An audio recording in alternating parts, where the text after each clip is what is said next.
Daisy, the diesel railcar's work in the countryside, was full of surprises. But she was frightened of bulls and cows, and she remained very lazy and stubborn.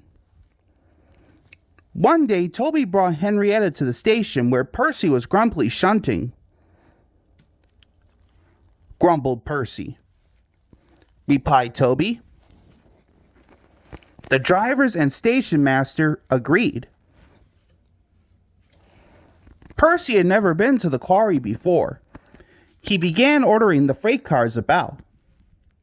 He said, the freight cars grumbled to each other. They whispered and passed the word. Puff Percy, giggled the freight cars.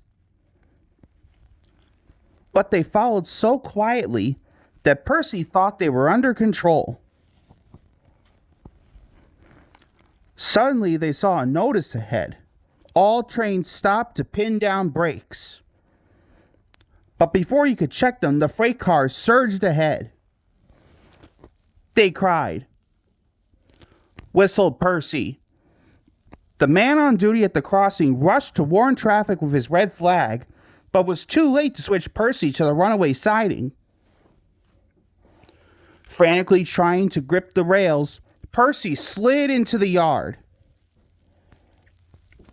The brake van was in smithereens. Percy's driver and fireman had jumped clear, but Percy was stranded.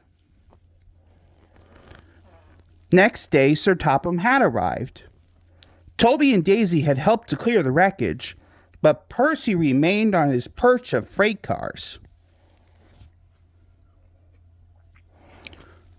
Said Sir Topham Hatt. Continued Sir Topham Hatt. Percy sighed. The freight cars groaned beneath his wheels. He quite understood about awkward predicaments. Sir Topham Hatt spoke severely to Daisy, too. Daisy was ashamed. Said Daisy. Next day, Thomas came back, and Percy was sent to be mended. Annie and Clarabelle were delighted to see Thomas again, and he took them for a run at once.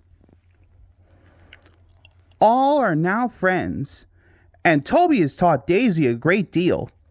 She shoot a cow off the line the other day all by herself. That shows you, doesn't it?